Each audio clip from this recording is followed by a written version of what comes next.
Comment vas-tu aujourd'hui? Bonjour à tous et bienvenue sur Parole du cœur. Nous t'invitons à explorer avec nous des questions fondamentales en adoptant une approche qui cherche à comprendre l'essence même des choses pour t'offrir des points de vue variés sur les défis de la vie. Reste avec nous jusqu'à la fin de cette vidéo car des révélations et des perspectives surprenantes t'attendent. Pour véritablement nourrir ton esprit et ton bien-être, si tu es déjà habitué à écouter des podcasts pour apprendre et t'inspirer, sache que les livres audio sont aussi une merveilleuse option. Ces plateformes collaborent avec de grandes maisons d'édition, te proposant ainsi une sélection constamment mise à jour de titres populaires, de qualité, souvent exclusifs, d'auteurs français et internationaux. Chaque livre est interprété par des voix soigneusement choisies, l'interface est intuitive et la qualité sonore est celle d'un studio professionnel. Tu peux généralement télécharger l'application et écouter gratuitement les premiers chapitres des livres qui t'intéressent. Ce qui est encore plus remarquable, c'est qu'au-delà des livres audio, de nombreuses applications proposent également des contenus sonores dédiés à la méditation et des histoires pour s'endormir. Ces récits sont spécifiquement conçus pour t'aider à trouver le sommeil. Tout est pensé, de l'écriture des histoires aux musiques d'ambiance et aux exercices de relaxation qui les accompagnent, pour t'aider à t'endormir en quelques minutes. Je suis convaincue que cette expérience sonore pourrait t'apporter beaucoup. Pour voir si cela te convient, n'hésite pas à explorer ces ressources. Tu pourrais y découvrir une véritable bouffée d'air frais, un petit cadeau pour ton esprit. Pour beaucoup, le rêve le plus cher est simplement de pouvoir s'offrir chaque jour un sommeil paisible. Dormir est une forme d'évasion. Lorsque tu dors, tu ne ressens ni tristesse, ni colère, ni souci, ni solitude. C'est un moment que le ciel t'accorde, une sorte d'amnésie temporaire. Mais que se passe-t-il lorsque, même dans ton sommeil, les cauchemars continuent de te tourmenter ? Tu veux dormir, tu désires ardemment un sommeil profond et réparateur. Pour toi, un sommeil paisible, c'est fermer les yeux et sombrer dans une douce léthargie, sans que les pensées ne s'emballent, sans que les pressions ne te rongent. Pourtant, même lorsque par chance tu parviens à t'assoupir, les douleurs tenaces s'accrochent, s'infiltrent jusque dans tes rêves. Et tes rêves se transforment alors en cauchemars. Au final, même cette ultime tentative de fuir temporairement la réalité par le sommeil, tu n'y parviens plus. Tu es là, allongé, tu te tournes et te retournes, tu penses, puis tu pleures. Oui, les larmes coulent. Soudain, tu ressens une profonde injustice. Pourquoi dois-tu endurer tant de choses terribles ? Tu n'es qu'une personne ordinaire, aspirant à une vie simple, alors pourquoi porter un fardeau si lourd ? Vraiment, tu n'en peux plus. Les nuits d'insomnie répétées te laissent épuisé, car il existe une relation bidirectionnelle entre le manque de sommeil et la santé mentale. Les personnes atteintes de dépression souffrent souvent d'insomnie, et l'insomnie elle-même peut provoquer la dépression ou en aggraver les symptômes, en raison des changements dans les neurotransmetteurs cérébraux comme la sérotonine. Des études récentes montrent que l'insomnie chronique est fréquemment associée à des troubles mentaux tels que l'anxiété et la dépression. Chez les personnes ayant des antécédents d'insomnie, le risque de développer une dépression est 4 fois plus élevé que la normale.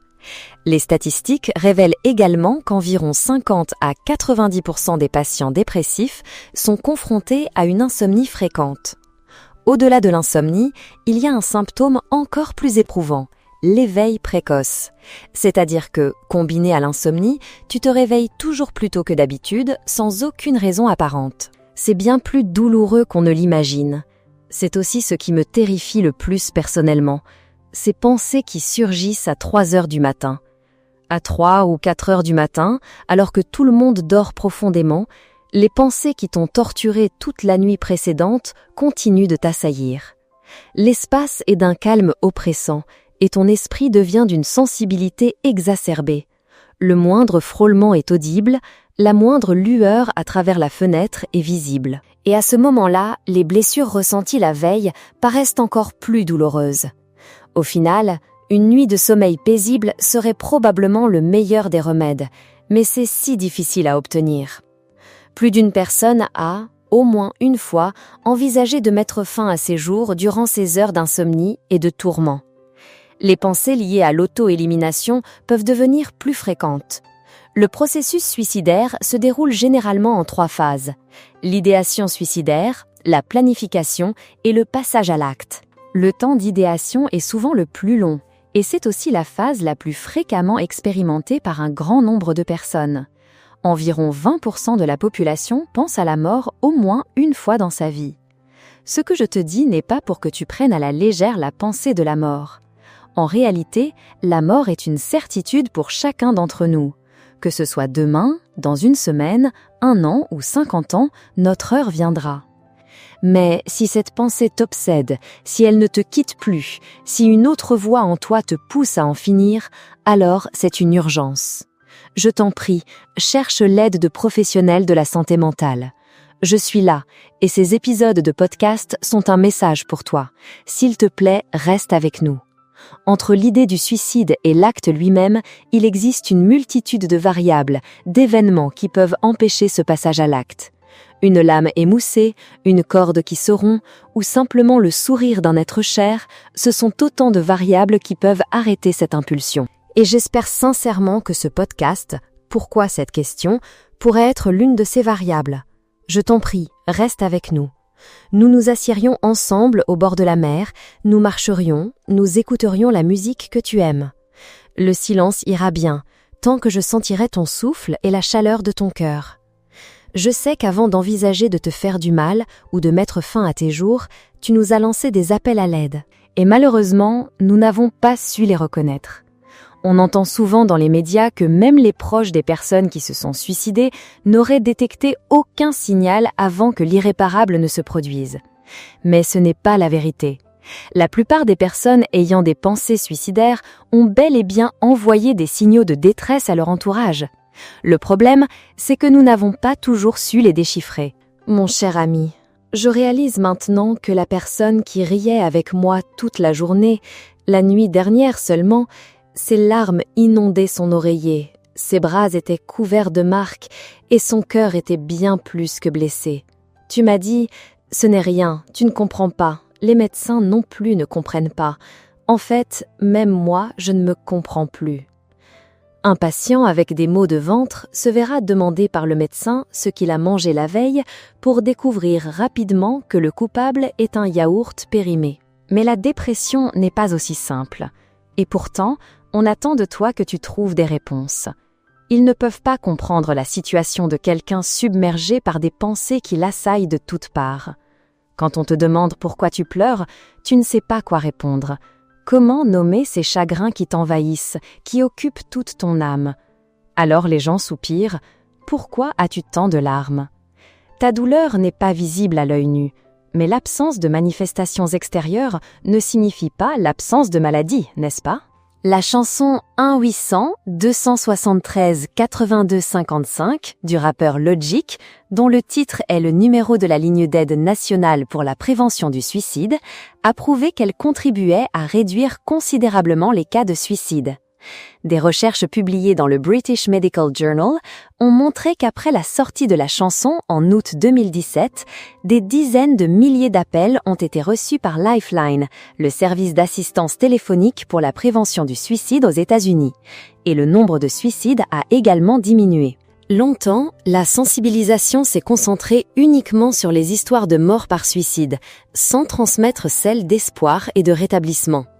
Mais la chanson 1-800-273-8255 de Logic a réussi cet exploit. Et j'espère que cet épisode de podcast, Pourquoi cette question, pourra aussi apporter sa modeste mais si significative contribution. En France, nous avons également des ressources d'aide précieuses. Par exemple, le 3114, le numéro national de prévention du suicide, est une ligne d'écoute gratuite et confidentielle, disponible 24 heures sur 24 et 7 jours sur 7. J'espère sincèrement qu'il pourra t'aider. Ce podcast ne commence pas par la question « Pourquoi ?», car je ne peux vraiment pas trouver ni comprendre les raisons de tes douleurs. Chercher les raisons maintenant serait probablement futile. Maintenant, peut-être, allons-nous plutôt chercher comment surmonter cela ensemble. Que faire alors? Je ne le sais pas vraiment, mais j'ai ces quelques mots à te partager. Tu te briseras, nous nous briserons aussi. Mais ce seront des fragments, aux bords arrondis, ne voulant blesser personne d'autre. Le monde, parfois, n'est pas tendre avec toi, mais tu refuseras de t'endurcir face à lui. Tu te briseras pour que la lumière t'envahisse. Tu ramasseras les éclats, observant le soleil se refléter dans le verre étincelant. Ce monde apporte tant de beauté, mais il n'y a pas que ça, car il y a aussi tant de douleur. Pourtant, un jour viendra où tu comprendras une leçon inestimable. Même la douleur est un cadeau.